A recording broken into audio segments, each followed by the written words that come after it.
Oh, I've been waiting for this. Welcome to the home of Whitebait Media and Easily Said. I'm your host, Jase and Gunn. Come on in, come on. We've been expecting you.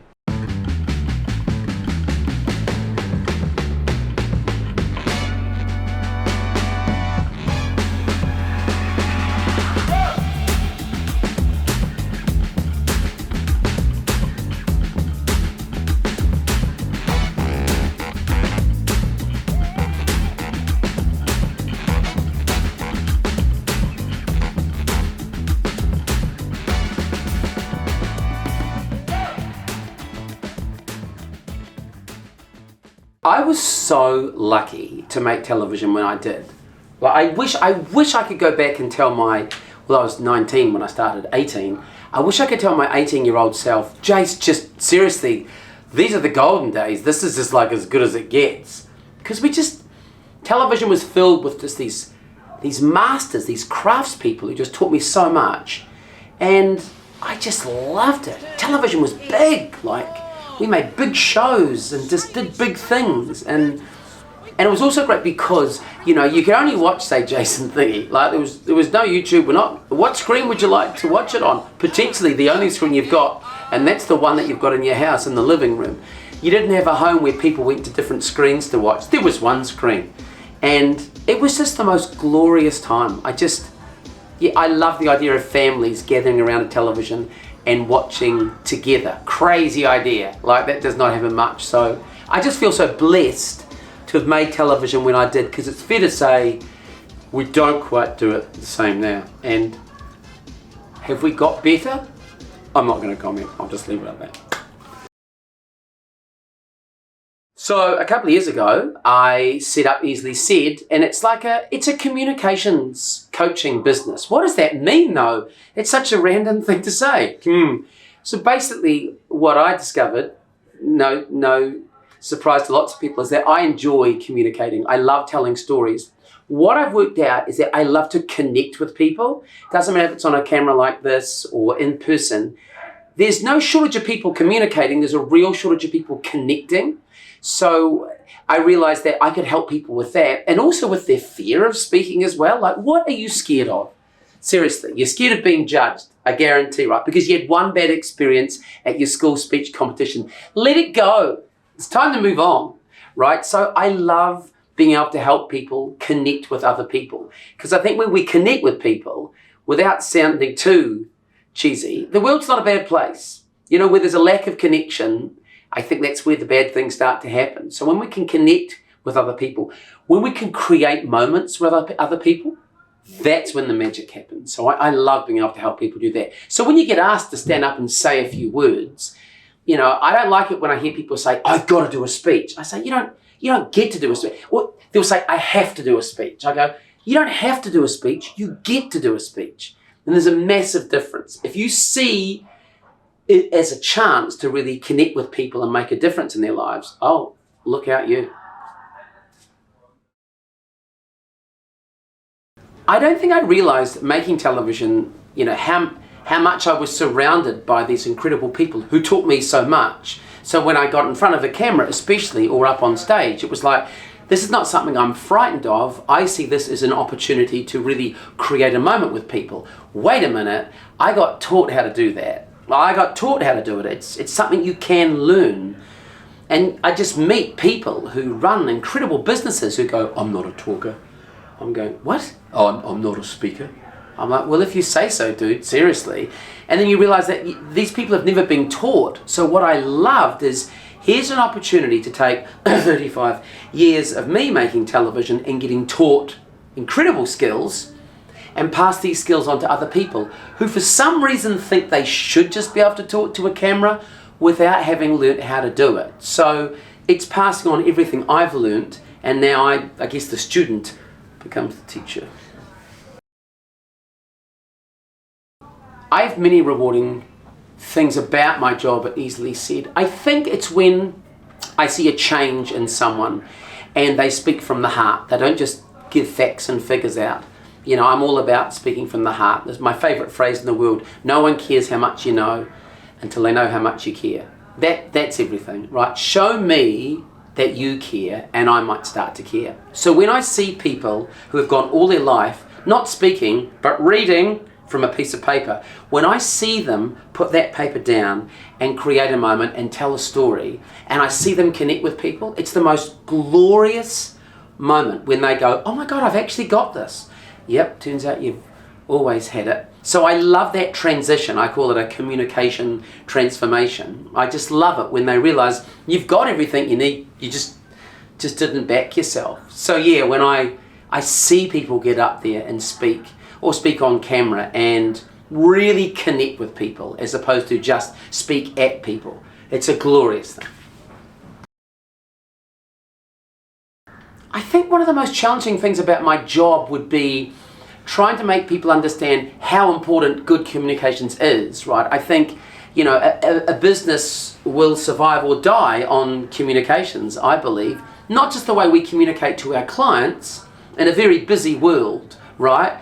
But just also the way we talk to our own people, the culture that we build. Do we talk to each other well? Do we make people feel heard, listened? Do we make them feel valued? What's that culture like? And that comes from good communication skills.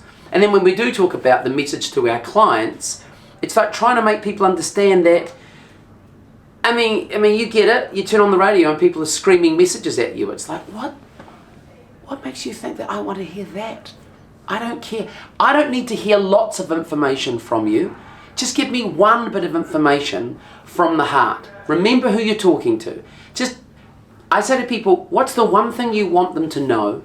What's the one thing you want them to feel? And what's the one thing you want them to do? Forget everything else. You could follow that up in an email, right? So the hardest thing for me is just letting people know and understand that less is more. You don't need to tell me everything. In this little video, in this little podcast, whatever it is, go with one thing, double down on the passion, and all that other stuff, just nah. Without a doubt, my proudest achievement would be my 4 children, Eve, Grace, Faith, and Louie. If there's one thing, if there's one legacy that you could ever leave behind, like for me, it's not about being Jase and Gunn, it's about being the dad of Eve, Grace, Faith, and Louie. And they do things, and the way they treat people, I just adore. I just adore their people skills. I adore how they take time to talk to people. They create moments, they have conversations, they're warmth, they have empathy. So when it comes, look, I've made some shows, I've done some things, yada, yada, yada, yada. Don't judge me on that. Look at my 4 kids, because that is what I'm most proud of. And that's my greatest production. It's my greatest legacy. I think kindness is just like a superpower, right? And one lesson I've learned is just a moment of kindness in a day can just change someone's state. You'll hear me a lot say, I try and help people create moments. That's because I believe, and that's what my business is about, helping you create moments. I think in a moment of kindness, you can stop someone in their track and just go, hey, can I just say, listen, that is like the best coffee I've had today. Or, hey, thank you so much. I walked out of your shop and I feel $1 million, right? Thank you so much. It's like, who knows what shit they're going through. We're all going through some shit. We're all dealing with something. And you have the ability in one tiny moment to just pull the handbrake on that and create just a moment of kindness. And I wish I knew that earlier. I think I've always been quite good at it because I get it from my mum, who sadly passed away back in March. And I remember that time and just dealing with that shit and the heaviness, and still am, but always thinking, wow, and people would go, smile, Jason, no one's died. And you go, well, actually someone has, but that's okay. You don't know that. And it's that idea that we don't know what other people are going through. So if you could just take a moment to thank that person, or, just to create a moment. One quick story. I'm going on holiday and I pull into the garage to get a coffee with my son Louie, and we take off. The woman looks frazzled, I'm not going to lie. She's struggling a bit, and she's just a bit, oh gosh, overwhelmed. We get down the road about 10 minutes, right? And I go, Louie, this is a great coffee. And he says, are you thinking what I'm thinking? I go, I am thinking what you're thinking. Google that garage. We get the number. I ring up and I go, hello. She picks up the phone. She's like, yes. You can hear she's frazzled. Like, my God. I said, hi, it's Jason. I just got a coffee from you. She went, oh God, what's wrong with it? I was like, nothing. I just want to tell you, this is the best coffee I've had in a long time. And this has set me on my holiday. And I want to thank you so much. I thought she was going to break down in tears. Reason I say this, like, she just needed to hear that, right? What did it cost me? Nothing. How good did I feel afterwards? Amazing. Because I just tried to create a moment of kindness, right? And this is sounding very Disney Pixar, but I believe if we just did more of that, it's like, I don't know, maybe the world might be okay. Try it. I don't know. Maybe it's just stupid. I don't know. But this is ridiculous. It'll never work. As You Were has changed my life because, let's be honest, and that's a big thing to say, but you know, I mean, I love clothes. How do they work? I don't know. Like, what goes with what? I don't know. So I'm one of those men that can go, I love that shirt and this and that. And you'd sell it to me and you'd go, okay. And then you'd see me down the street and go, wow, so he decided to put that with that. What an idiot. Like, really? So, I mean, I'm the guy, I'm the man who still FaceTimes his daughters wherever they're around the world to go, this with this? And they go, oh my God, Dad, no. So what I love about As You Were is the ability that you go in there and straight away, right, you feel like you're just turning up and chatting with mates, which is a great thing, but equally, you know the size and what cut suits me, you know what I've already got, so you're able to go, well, you've got that, you should just get one of these. And it's that ability to make the difference. So you're stopping me from having to spend 48 minutes in the mirror every morning going, I don't know what goes with what? Does this go with, no, night before, 3 minutes, As You Were, done and dusted. Done and dusted. So, I mean, As You Were gives me time, not lost in a wardrobe of stuff which potentially, a lot of it could be gone. But that's another story for another day. So I just love the fact that you make getting into good clothes really, really easy, and you just give me confidence, especially if you're going on television or something, you know, where there's the chance that you feel a little bit judged.